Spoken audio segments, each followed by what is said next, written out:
Hello प्यारे बच्चों, booster classes में आप सभी का स्वागत है। आज की इस वीडियो में हम लोग पढ़ने वाले हैं विद्युत धारा के कारण चुंबकीय क्षेत्र। तो सबसे पहले हम लोग स्टार्ट करेंगे चुंबकीय क्षेत्र से। तो चुंबकीय क्षेत्र क्या होता है? अगर किसी चुंबक के आसपास अगर हम लोग लोहा लेकर आते हैं तो क्या होता है, यह लोहा आकर्षित होने लगता है। या किसी अन्य चुंबक को लेकर आते हैं तो चुंबक आकर्षित भी हो सकता है और प्रतिकर्षित भी हो सकता है। इसके बारे में हम लोग आगे पढ़ेंगे। जब इसके आसपास हम लोग कोई चुंबकीय सुई लेकर आते हैं तब क्या होता है, यह इस पर एक बल आघूर्ण कार्य करता है, जिसके कारण यह किसी एक दिशा में ठहर जाती है।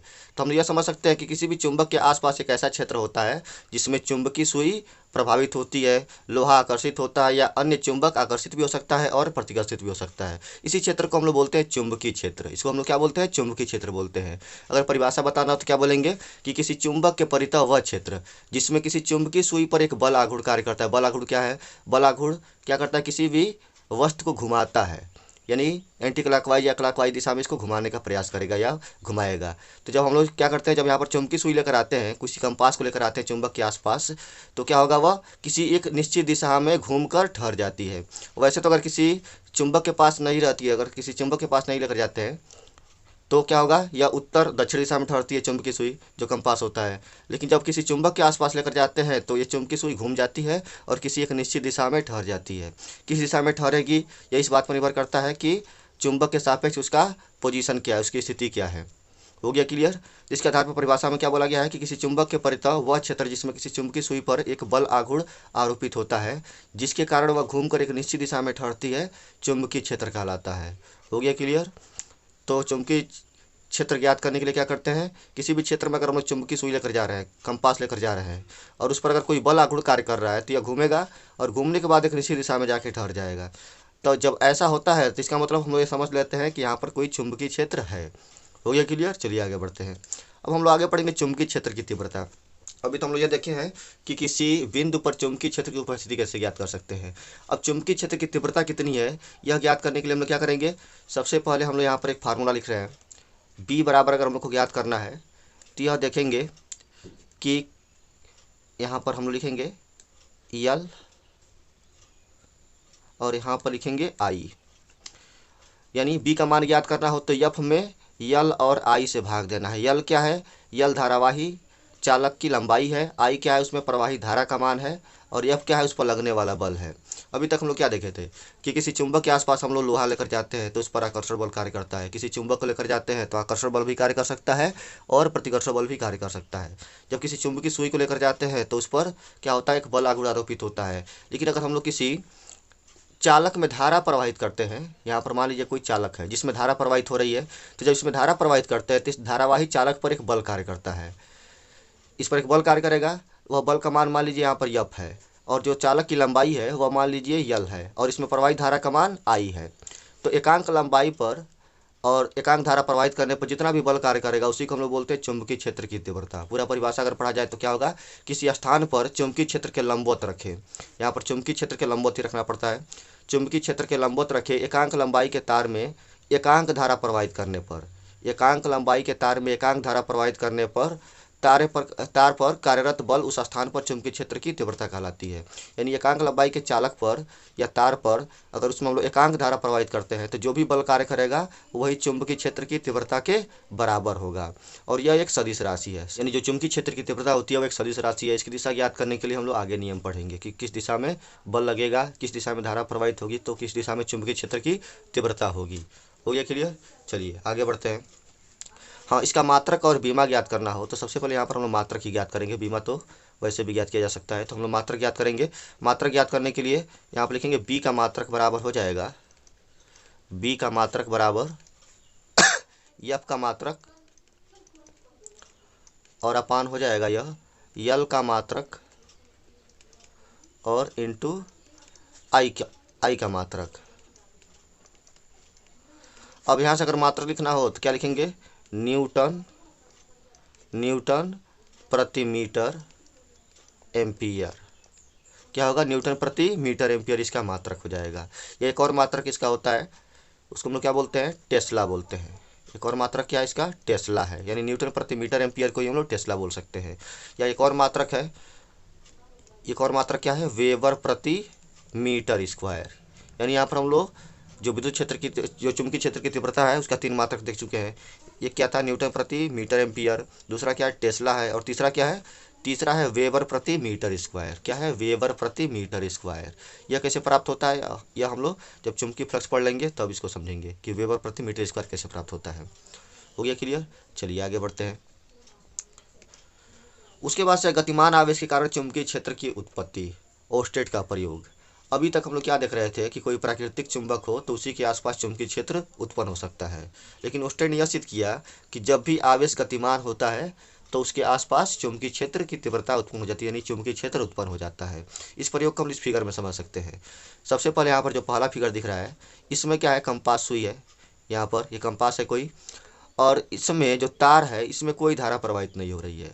तो जब कोई धारा प्रवाहित नहीं होगी तो जो कंपास होगा, उसकी जो सुई होगी वह हमेशा उत्तर दक्षिण दिशा में ठहरती है। यानी इसमें अगर कोई धारा प्रवाहित नहीं हो रही है तो क्या होगा? जो कंपास होगा हमेशा उत्तर दक्षिण दिशा में ठहरेगा।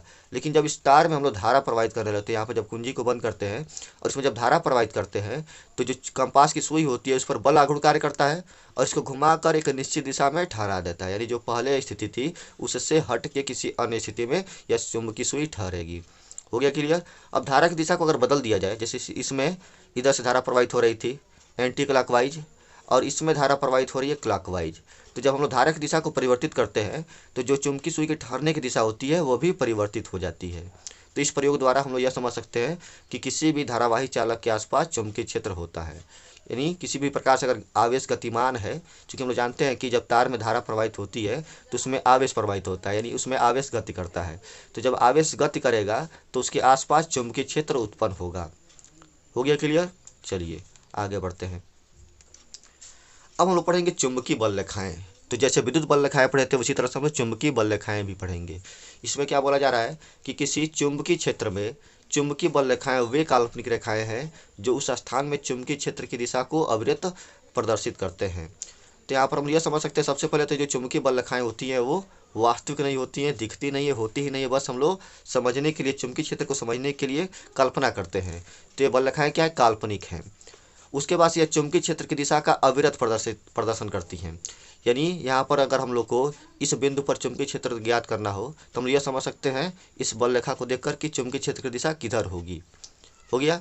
जैसे यहाँ पर बोला गया कि इन रेखाओं की किसी बिंदु पर खींची गई स्पर्श रेखा उस बिंदु पर चुंबकीय क्षेत्र की दिशा को प्रदर्शित करती है। यानी किसी भी बिंदु पर हम लोग को चुंबकीय क्षेत्र की दिशा को ज्ञात करना हो तो क्या करेंगे? इस बिंदु पर अगर ज्ञात करना है तो क्या करेंगे? यहाँ पर स्पर्श रेखा खींचेंगे। यहाँ पर जब स्पर्श रेखा खींचेंगे तो जो स्पर्श रेखा की दिशा होगी वही चुंबकीय क्षेत्र की दिशा होगी। हो गया क्लियर? जैसे यहाँ पर चुंबकीय क्षेत्र की दिशा इस दिशा में है, जबकि अगर यहाँ पर हम लोग खींचेंगे तो यहाँ पर इस दिशा में हो जाएगी। एक मिनट, यहाँ पर अगर हम लोग स्पर्श रेखा खींचते हैं,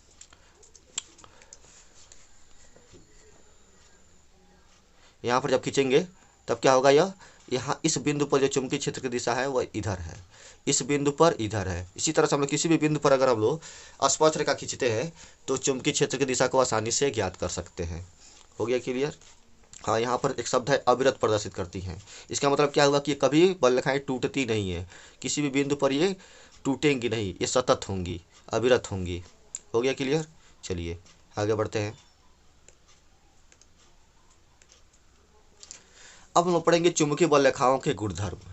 तो वैसे तो चुंबकीय बल रेखाओं के गुणधर्म जो होते हैं वह विद्युत बल रेखाओं से मिलते जुलते हैं, लेकिन कुछ अंतर भी होता है। जैसे पहले ही पॉइंट में हम लोग समझ सकते हैं, इसमें क्या बोला गया है कि चुंबकीय बल रेखाएं सदैव चुंबक के उत्तरी ध्रुव से निकलती हैं तथा वक्र बनाती हुई चुंबक के दक्षिणी ध्रुव में प्रवेश करती हैं और चुंबक के भीतर से होती हुई पुनः उत्तरी ध्रुव पर वापस आ जाती हैं। यहाँ पर क्या होता है कि उत्तरी ध्रुव से निकलती हैं और वक्र बनाते हुए फिर से दक्षिणी ध्रुव में प्रवेश करती हैं और फिर से यह क्या हो जाएंगी? वापस उत्तरी ध्रुव पर ही पहुंच जाएंगी। किसी भी बल रेखा को देखा जाए तो यह एक बंद वक्र बनाती हैं। दूसरा पॉइंट क्या है कि चुंबकीय बल रेखाएं बंद वक्र के रूप में चलती हैं।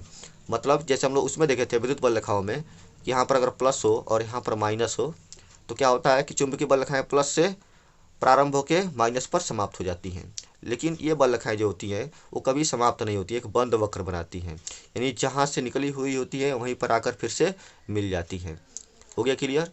इसमें क्या था? प्लस से निकल रही थी और माइनस पर आके समाप्त हो जा रही थी, लेकिन इसमें यहाँ पर यन से निकल रहा है और फिर यहाँ पर बंद वक्र बनाते हुए फिर से वहीं पर मिल जा रही है। हो गया क्लियर?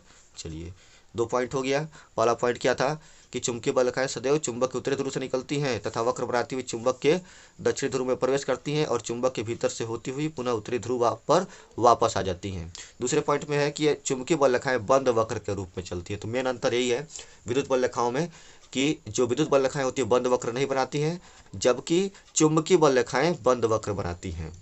हो गया क्लियर? 2 पॉइंट हो गए। अगला पॉइंट देखते हैं। अगला पॉइंट है तीसरा पॉइंट कि चुंबकीय बल रेखाएं एक दूसरे को कभी नहीं काटती, क्योंकि एक ही बिंदु पर चुंबकीय क्षेत्र की 2 दिशाएं संभव नहीं है। ये वाला पॉइंट जैसे हम लोग विद्युत बल रेखाओं पढ़े थे वही पॉइंट यह भी है। उसमें भी हम लोग पढ़े थे कि जो विद्युत बल रेखाएं होती है कभी भी एक दूसरे को प्रतिच्छेद नहीं करती हैं, और इसी तरह से यहाँ पर भी जो चुंबकीय बल रेखाएं होती हैं वो भी एक दूसरे को कभी प्रतिच्छेद नहीं करेंगी। जैसे मान लेते हैं थोड़ी देर के लिए कि 2 बल रेखाएं एक दूसरे को प्रतिच्छेद कर रही हैं। यहाँ पर एक बल रेखा यह हो गया और एक ये। हम लोग थोड़ी देर के लिए यह मान लेते हैं कि चुंबकीय बल रेखाएं एक दूसरे को प्रतिच्छेद करती है। तो जब प्रतिच्छेद करेंगी तो यहाँ पर जो प्रतिच्छेद बिंदु होगा, जो कॉमन पॉइंट होगा, उस पर 2 बल रेखाएं खींच सकते हैं। वहाँ पर 2 स्पर्श रेखाएं खींच सकते हैं, क्योंकि हम लोग जानते हैं किसी भी बिंदु पर अगर चुंबकीय क्षेत्र की दिशा ज्ञात करनी हो तो उस पर क्या करते हैं, स्पर्श रेखा खींचते हैं। तो अगर यहाँ पर हम लोग स्पर्श रेखा खींचते हैं इस वक्र को, इस वक्र के सापेक्ष, तो इसकी दिशा इधर होगी। थोड़ा टेढ़ा हो जा रहा है, हम लोग समझ सकते हैं कि इस बिंदु पर अगर हम लोग इस वक्र के हिसाब से खींचे स्पर्श रेखा को तो इसकी दिशा इधर होगी। अगर इस वक्र के हिसाब से खींचे तो इसकी दिशा किधर होगी, इधर होगी। तो इस तरह से हम देख रहे हैं कि एक ही बिंदु पर चुंबकीय क्षेत्र की 2 दिशाएं हो रही हैं, मिल रही हैं, जो कि संभव नहीं है। एक ही बिंदु पर चुंबकीय क्षेत्र की 2 दिशाएं हो ही नहीं सकती है। हो गया क्लियर? क्योंकि जो यहाँ पर बल रेखाएं होती हैं वह यह दर्शाती है कि यहाँ पर अगर किसी लोहे को छोड़ा जाए, किसी आयरन को छोड़ा जाए तो किस दिशा में यह गति करेगा। तो यहाँ पर हम देख रहे हैं कि अगर यहाँ पर लोहे को छोड़ा जाए तो 2 दिशाओं में तो गति कर नहीं सकता है, यानी एक ही बिंदु पर 2 दिशाएं संभव नहीं हैं। तो इस तरह से हम लोग समझ सकते हैं कि कोई भी जो चुंबकीय बल रेखाएं होती है वो आपस में कभी भी प्रतिच्छेद नहीं कर सकती है, काट नहीं सकती हैं। हो गया क्लियर? 3 पॉइंट हो गया। चौथा पॉइंट देखते हैं। चौथा है कि चुंबक के ध्रुव के समीप जहाँ चुंबकीय क्षेत्र प्रबल होता है, चुंबकीय बल रेखाएं पास पास होती हैं तथा ध्रुवों से दूर जाने पर चुंबकीय क्षेत्र की प्रबलता घटती जाती है, अतः वहाँ चुंबकीय बल रेखाएं परस्पर दूर होती जाती हैं। यहाँ पर हम लोग क्या देख रहे हैं कि जब हम लोग ध्रुव के समीप होते हैं, यहाँ पर क्या है, यस और यन क्या है, यह उत्तरी ध्रुव है, यन क्या है, उत्तरी ध्रुव है, और जो यस है वह दक्षिणी ध्रुव है। अब यहाँ पर हम लोग देख रहे हैं कि ध्रुवों के पास में जो बल रेखाएं होती है वह अधिक घनी होती हैं, यहाँ पर इनकी संख्या अधिक होती है। तो जहाँ पर संख्या अधिक है बल रेखाओं की, वहाँ पर विद्युत क्षेत्र की जो प्रबलता होगी, जो तीव्रता होगी, वह भी अधिक होगी। लेकिन यहाँ पर हम देख रहे हैं कि क्या है, विरल है। यहाँ पर जो घनत्व है इसका बल रेखाओं का वह कम है, तो यहाँ पर जो क्षेत्र की तीव्रता होगी वह बहुत ही कम होगी इसके अपेक्षा। यहाँ पर ध्रुवों पर बल रेखाओं के घनत्व अधिक है तो यहाँ पर क्षेत्र की तीव्रता भी अधिक होगी, और जहाँ पर घनत्व कम होगा वहाँ पर क्षेत्र की तीव्रता भी कम होगी। जैसे अगर हम लोग यहाँ पर सिक्के को गिराएं चुंबक के आसपास, यहाँ पर सिक्के को गिराएंगे तो ये बीच में नहीं आता है, सीधे या तो उत्तरी ध्रुव पर चला जाएगा या तो दक्षिणी ध्रुव पर चला जाता है। ऐसे अगर हम लोग किसी चुंबक को लोहे के बुरादे में डुबो कर निकालें तो हम लोग देखते हैं कि सबसे अधिक जो लोहे का बुरादा लगा होता है वह उत्तरी ध्रुव और दक्षिणी ध्रुव पर लगा होता है, बीच में बहुत ही कम मात्रा में या बिल्कुल बुरादा लगा ही नहीं होता है। हो गया क्लियर? यानी उत्तरी ध्रुव पर और दक्षिणी ध्रुव पर, यानी दोनों ध्रुवों पर जो क्षेत्र की तीव्रता होती है वह अधिक होती है, और जो इसका निरक्षीय स्थिति होता है इधर, उधर क्षेत्र की जो तीव्रता होगी वह बहुत ही कम होती है। चौथा पॉइंट भी क्लियर हो गया। चलिए आगे बढ़ते हैं।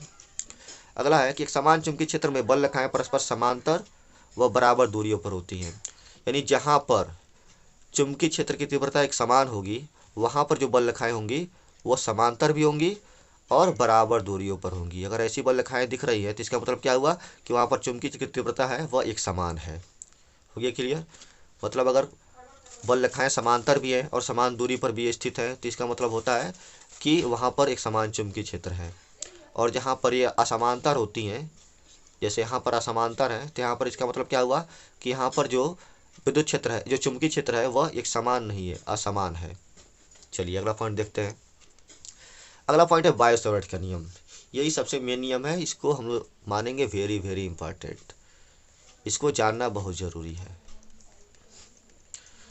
इस नियम के अनुसार क्या होता है, सबसे पहले तो हम लोग इस फिगर को समझ लेते हैं। यहाँ पर मान लेते हैं कोई धारावाही चालक है जिसमें आई धारा प्रवाहित हो रही है।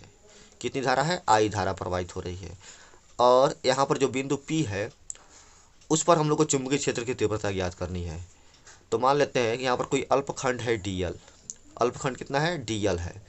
और यह जो DL है, DL को बिंदु P से मिलाने वाली रेखा के बीच में कोण कितना बन रहा है? थीटा बन रहा है।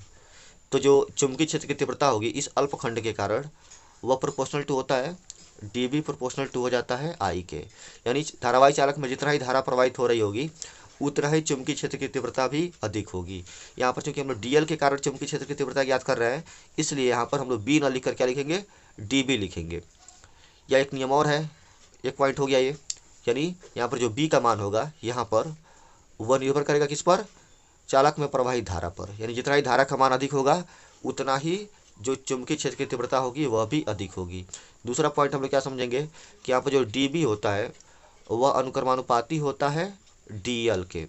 यानी जो यहाँ पर अल्पखंड है उसकी लंबाई के अनुक्रमानुपाती होता है। जितना ही लंबा होगा उतना ही चुंबकीय क्षेत्र की तीव्रता भी अधिक होगी।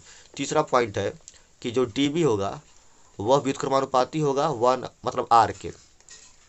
जो चुंबकीय क्षेत्र की तीव्रता होती है वह दूरी के वर्ग के व्युत्क्रमानुपाती होती है। यह दूरी के वर्ग के व्युत्क्रमानुपाती होती है। हर नियम में जब भी हम लोग चुंबकीय क्षेत्र की तीव्रता ज्ञात करते हैं या विद्युत क्षेत्र की तीव्रता ज्ञात करते हैं या गुरुत्वीय क्षेत्र की तीव्रता ज्ञात करते हैं तो उसमें हम लोग यही देखे हैं कि जो तीव्रता होती है वह दूरी के वर्ग के व्युत्क्रमानुपाती होती है। तो वाला पॉइंट इसमें भी है, यानी जितना ही दूरी बढ़ेगी उतना ही जो तीव्रता होगी वह कम होगी। 3 पॉइंट हो गए। चौथा पॉइंट है जो यहाँ पर dB होता है वो प्रोपोर्शनल टू होता है साइन थीटा के। यानी जो भी यहाँ पर कोण बन रहा है उसके कोज्या के अनुक्रमानुपाती होता है। यानी जितना ही साइन थीटा का मान अधिक होगा उतना ही चुंबकीय क्षेत्र की तीव्रता भी अधिक होगी। अगर इन चारों पॉइंट को मिला दिया जाए तो यहाँ पर हम लोग क्या लिख सकते हैं कि जो B प्रोपोर्शनल टू होगा वह I into DL into sine theta upon R square के अनुक्रमानुपाती होगा। ये जो dB होगा वह I DL sign theta upon R square के अनुक्रमानुपाती होता है। अब यहाँ पर जब भी हम लोग प्रोपोर्शनल का चिन्ह हटाते हैं तो कोई कांस्टेंट आता है और यहाँ पर जो कांस्टेंट आएगा उसको हम लोग लिखेंगे dB equal to mu naught upon 4 pi. जैसे विद्युत वाले में हम लोग क्या माने थे, कांस्टेंट को 1 अपान 4 पाई एप्सिलॉन नॉट, लेकिन यहाँ पर क्या होता है म्यू नॉट अपान 4 पाई और इंटू यहाँ पर हो जाएगा I DL sign theta upon R square. तो इस तरह से हम लोग किसी अल्पखंड के कारण चुंबकीय क्षेत्र की तीव्रता को इस फार्मूले से ज्ञात कर सकते हैं। हो गया क्लियर। अब यदि यहाँ पर DL के स्थान पर पूरी लंबाई ज्ञात हो चालक की तब यहाँ पर dB न लिखकर क्या लिखेंगे, B लिखेंगे। अगर दोनों तरफ इंटीग्रेशन कर दिया जाए, समाकलन कर दिया जाए तो यहाँ पर B का स्थान पर क्या होगा, B का स्थान पर हो जाएगा dB का स्थान पर क्या होगा, B हो जाएगा। और यहाँ पर तो वही जो कांस्टेंट है वही लिखेंगे, यानी म्यू नॉट अपान 4 पाई और यहाँ पर हो जाएगा I और DL न लिखकर क्या लिखेंगे, DL के स्थान पर लिख देंगे L इंटू साइन थीटा अपान R स्क्वायर। ये हो गया। उसके बाद से जो म्यू नॉट अपान 4 पाई का मान होता है वह बहुत ही सिंपल है। कितना होगा यह, एक मिनट इसको लिख लेते हैं पहले। यहाँ पर म्यू नॉट अपान 4 पाई का मान हो जाएगा 10⁻⁻7। न्यूमेरिकल वैल्यू कितनी होती है, 10⁻⁻7। अब इसका मात्रक क्या होना चाहिए, इसका मात्रक हो जाएगा टेस्ला मीटर प्रति एम्पियर। इसका मात्रक क्या होगा, टेस्ला मीटर प्रति एम्पियर के बराबर होगा। हो गया क्लियर। चलिए आगे बढ़ते हैं। अगला पॉइंट है कैसे हम लोग दिशा इसकी ज्ञात करेंगे। यानी चुंबकीय क्षेत्र की तीव्रता ज्ञात करने के लिए तो फार्मूला हम लोग याद कर चुके हैं। अगर हम लोग को दिशा ज्ञात करनी हो तो इसके लिए हम लोग कई नियम समझ सकते हैं। जैसे यहाँ पर पहला जो नियम है वह दाएं हाथ की हथेली का नियम है। तो अगर इसका अगर हम लोग प्रयोग करते हैं तो इसके लिए क्या करते हैं, जिस दिशा में भी धारा प्रवाहित हो रही होती है उस दिशा में हाथ के जो दाएं हाथ का अंगूठा होता है उसको हम लोग इसको व्यवस्थित करते हैं, सेट करते हैं। जिस दिशा में धारा प्रवाहित होगी उस दिशा में अंगूठा होना चाहिए। और जिधर बिंदु P है यानी जहाँ पर भी हम लोग को चुंबकीय क्षेत्र की दिशा ज्ञात करनी है उस दिशा में चारों उंगलियों को फैला लेंगे। अब जिधर हम लोग बल लगा सकते हैं हथेली द्वारा, क्योंकि हथेली द्वारा हम लोग आगे ही बल लगाते हैं, जिधर चिकना भाग होता है उधर उसी दिशा में बल लगाते हैं। तो जिस दिशा में बल लगाने की दिशा होगी वही चुंबकीय क्षेत्र की दिशा भी होगी। यानी ये तीनों के तीनों एक दूसरे के लंबवत होंगे। जैसे यहाँ पर धारा है, धारा की दिशा इधर है, उसके बाद से जो P है यानी जो बिंदु है उसकी दिशा इधर है, और जो यहाँ पर चुंबकीय क्षेत्र की तीव्रता है वह इन दोनों के ही लंबवत होगा बाहर की तरफ। लेकिन बाहर की तरफ हम लोग बना नहीं सकते हैं तो इसको ऐसे भी दर्शा सकते हैं, इस दिशा में भी दर्शा सकते हैं। यानी ये तीनों के तीनों एक दूसरे के लंबवत होते हैं। हो गया क्लियर। चलिए अगला नियम देखते हैं। अगले नियम में है मैक्सवेल के दाएं हाथ का नियम। तो दाएं हाथ के नियम में हम लोग क्या करते हैं कि जब भी हम लोग को धारा जो चुंबकीय क्षेत्र की दिशा है उसकी अगर दिशा ज्ञात करनी हो तो क्या करेंगे, मुट्ठी को बंद करेंगे और जिस दिशा में धारा प्रवाहित हो रही होती है उस दिशा में अंगूठे को सेट करते हैं। जैसे यहाँ पर इस दिशा में धारा प्रवाहित हो रही है तो इस दिशा में अंगूठा होना चाहिए। और जो चारों उंगलियाँ हैं जिस दिशा में भी व्यवस्थित होंगी वही क्या होगा, वही चुंबकीय क्षेत्र की दिशा को प्रदर्शित करेगा। हो गया क्लियर। चलिए अगला पॉइंट देखते हैं। अगला पॉइंट है मैक्सवेल के दक्षिणावर्ती पेंच का नियम। इसमें क्या होता है कि हम लोग जानते हैं जो स्क्रू होता है, जब इसको हम लोग इस दिशा में नचाते हैं, इधर जब हम लोग घुमाएंगे इसको, तो यह जो स्क्रू होगा वह ऊपर की तरफ बढ़ेगा, और जब इसके विपरीत दिशा में घुमाएंगे तो यह नीचे की तरफ बढ़ेगा।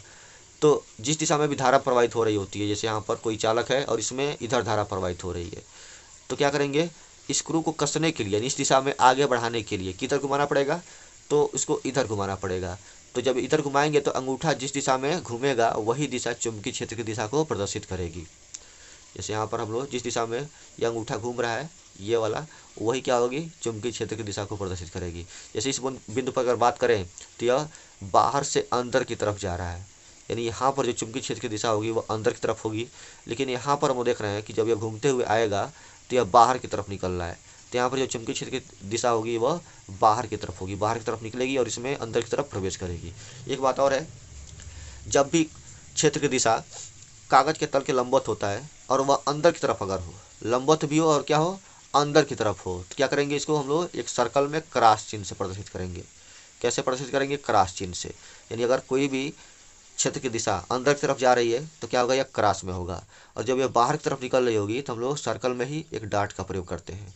तो यह वाला दिशा अंदर की तरफ है और ये वाली बाहर की तरफ है। हो गया क्लियर। तो जहाँ पर भी यहाँ पर जैसे डॉट दिखे इसके जैसे, तो हम लोग यह समझ लेंगे कि जो क्षेत्र की दिशा है वो बाहर की तरफ निकल रही है कागज के तल से, और जब क्रॉस दिखे तो इसका मतलब क्या होगा कि यह अंदर की तरफ प्रवेश कर रही है। हो गया क्लियर। चलिए आगे बढ़ते हैं।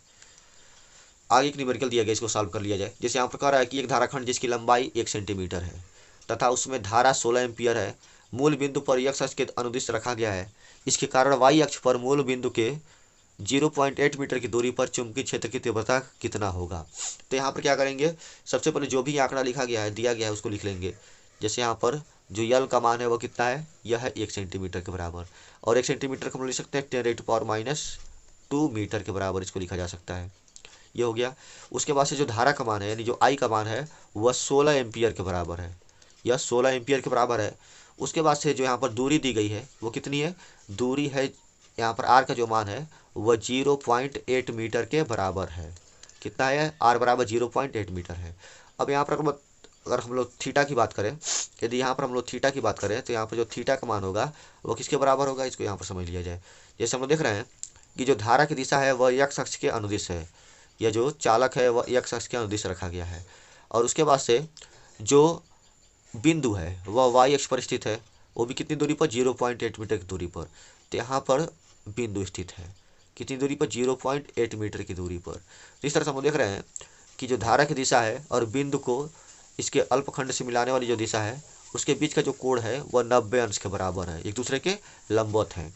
तो यहाँ पर थीटा का जो मान होगा वह 90 अंश के बराबर होगा। हो गया क्लियर। अब यहाँ पर हम लोग फार्मूले के द्वारा b का मान याद करेंगे, तो b बराबर होता है μ0/4 पाई, उसके बाद से यहाँ पर हो जाता है I L into sine theta upon R square मान रखा जाए इसमें। इसका मान कितना होगा, इसका मान हो जाता है 10⁻⁻⁷। उसके बाद से आई का मान कितना है, आई का मान है 16 एम्पियर। कितना है, यह 16 एम्पियर के बराबर है। यल का मान कितना है, यल का मान है 10⁻⁻² के बराबर है। उसके बाद से साइन थीटा में साइन थीटा के स्थान पर लिख देंगे 90 अंश। कितना है, यह 90 अंश है। दूरी कितनी है, दूरी है 0.8 मीटर, क्योंकि आर स्क्वायर है तो यहाँ पर भी स्क्वायर करना पड़ेगा। जब इसको सॉल्व करेंगे तो यहाँ पर हो गया 16, और नीचे क्या होगा, अगर इसका हम लोग स्क्वायर करते हैं तो हो जाएगा यह 64 और गुणे यहाँ पर 0.8 जो था वह 1 अंक बाद यहाँ पर दशमलव लगा हुआ था, लेकिन जब इसका वर्ग करेंगे तो 2 अंक बाद लगेगा। इसी को अगर घातांक के रूप में लिखना चाहते हो तो यहाँ पर लिख सकते हैं 10⁻⁻²। उसके बाद से यहाँ पर क्या मिला था, 10⁻⁻7 है और यहाँ पर -2 है, इन दोनों को जोड़ देंगे तो हो जाएगा -9। इसको अगर और हम लोग आगे बढ़ाना चाहते हो तो यहाँ पर क्या कर सकते हैं, 16 को काटेंगे 64, 16 से काटेंगे 64 को, तो यहाँ पर क्या बचेगा, 16 चौके 64, 4 बचेगा। यानी यहाँ पर हो गया 1/4 और इंटू 10⁻⁻9 था। जब यहाँ पर -2 को ऊपर लेकर जाएंगे तो कितना होगा, यह यहाँ पर हो जाएगा 10⁻⁻7 हो जाएगा, क्योंकि यहाँ जो -2 है ऊपर जाएगा तो +2 हो जाएगा। -9 और +2 कितना होगा, -7 होगा। इसको हम लोग ऐसे भी लिख सकते हैं, अगर 1 में 4 से भाग देते हैं तो हो जाएगा यह 0.25 और यहाँ पर क्या बचा है 10⁻⁻⁷, ये टेस्ला के बराबर हो जाएगा। हो गया क्लियर। इसकी दिशा अगर ज्ञात करनी हो तो क्या करेंगे, इस दिशा में यानी जिधर भी धारा प्रवाहित हो रही है उधर हम लोग क्या करेंगे, अंगूठे को रखेंगे और इस दिशा में चारों उंगलियों को रखेंगे। तो इसके लंबवत दिशा में यानी जो जेड अक्ष होगा, यानी जो बाहर की तरफ यहाँ पर जो बन रहा है, इस दिशा में जो चुंबकीय क्षेत्र की दिशा होगी वह होगी, इस दिशा में चुंबकीय क्षेत्र की दिशा होगी। हो गया क्लियर। आगे बढ़ते हैं। अगला पॉइंट है चुंबकशीलता। अभी तक हम लोग क्या देखे हैं, जैसे अभी हम लोग देखे हैं कि μ0/4π का मान कितना होता है 10⁻⁷ टेस्ला मीटर प्रति एम्पियर के बराबर होता है। 10⁻⁷ टेस्ला मीटर प्रति एम्पियर के बराबर होगा। तो यहाँ पर जो μ0 दिख रहा है वो क्या है, चुंबकशीलता है। वो भी किसकी चुंबकशीलता है, निर्वात की चुंबकशीलता है। निर्वात के लिए हम लोग क्या करेंगे, निर्वात के लिए या वायु के लिए जो चुंबकशीलता का मान होगा उसमें हम लोग नॉट लगा देते हैं और अन्य के लिए बिना नॉट के ही यानी म्यू का ही प्रयोग करेंगे। हो गया क्लियर। तो यहाँ पर अगर हम लोग को μ0 का मान याद करना हो, चुंबकशीलता का मान याद करना हो, तो चुंबकशीलता बराबर हो जाएगा 4π को इधर भेज देंगे तो हो जाएगा 4π × 10⁻⁷ टेस्ला मीटर प्रति एम्पियर के बराबर होगा। ये हो गया क्लियर। चलिए आगे बढ़ते हैं। अगला है आपेक्षिक चुंबकशीलता। आपेक्षिक चुंबकशीलता क्या है, तो जो आपेक्षिक चुंबकशीलता होता है यानी μr जो होगा वह μ/μ0 के बराबर होता है। इसका मतलब क्या हुआ कि किसी माध्यम की चुंबकशीलता, ये क्या है, किसी माध्यम की चुंबकशीलता है और यह निर्वात की चुंबकशीलता है। तो किसी माध्यम की चुंबकशीलता तथा निर्वात की चुंबकशीलता के अनुपात को आपेक्षिक चुंबकशीलता कहते हैं। हो गया क्लियर। चलिए आगे बढ़ते हैं। अगला पॉइंट है चुंबकशीलता तथा विद्युतशीलता में संबंध। हम लोग क्या करेंगे, चुंबकशीलता और विद्युतशीलता में संबंध स्थापित करने की कोशिश करेंगे। तो जैसा कि हम लोग पहले पढ़े थे विद्युत क्षेत्र वाले में कि 1/4πε0 का मान होता है 9 × 10⁹ न्यूटन मीटर स्क्वायर प्रति कूलाम स्क्वायर होता है। ये हो गया। और अभी हम लोग पढ़े हैं कि μ0/4π का मान होता है 10⁻⁷ टेस्ला मीटर प्रति एम्पियर। इसको बना देते हैं समीकरण नंबर 1 और इसको बना देते हैं समीकरण नंबर 2। अभी हम लोग मात्रक पर ध्यान नहीं देंगे, मात्रक तो हम लोग बाद में डिसाइड कर सकते हैं। उसके बाद यहाँ पर क्या करेंगे, समीकरण 1 में अगर 2 से भाग दे दिया जाए, क्या करेंगे, समीकरण 1 में समीकरण 2 से भाग देंगे, 1 में भाग दे देंगे समीकरण 2 से। अगर समीकरण 1 में समीकरण 2 से भाग देते हैं तो यहाँ पर क्या मिलेगा, यहाँ पर हो जाएगा 1/4πε0 और नीचे हो जाएगा μ0/4π। यहाँ पर क्या मिला, यहाँ पर ऊपर था 9 × 10⁻9 और यहाँ पर क्या है 10⁻⁷।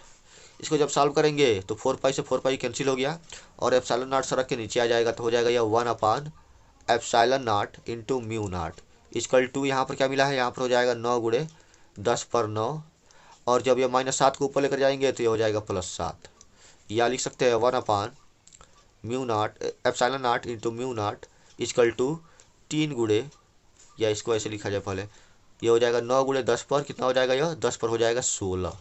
या इसी को हम लिख सकते हैं 1/ε0 × μ0 इक्वल टू, इसको लिख सकते हैं 3 × 10⁸ का होल स्क्वायर, क्योंकि जब 3 का स्क्वायर करेंगे तो 9 हो जाएगा और जब 10⁸ का स्क्वायर करेंगे तो 10⁻16 हो जाएगा। अब यहाँ पर हम लोग देख रहे हैं कि जो 3 × 10⁸ है वो क्या है, यह प्रकाश की चाल है। इस प्रकाश की चाल को हम लोग c लिख सकते हैं। तो जब c लिखेंगे तो हो जाएगा यह 1/4πε0 इक्वल टू, एक मिनट, जब इसको c लिखेंगे तो हो जाएगा यह 1/ε0 × μ0 इक्वल टू हो जाएगा c² के बराबर। किसके बराबर हो गया, c² के बराबर हो जाएगा। या जब इसको हम लोग हल करेंगे तो c बराबर हम लोग को प्राप्त होगा 1/√ε0 × μ0। इस तरह से हम लोग ε0 और μ0 के बीच में संबंध स्थापित कर लिए हैं। हो गया क्लियर। चलिए आज के लिए बस इतना, मिलते हैं अगले वीडियो में।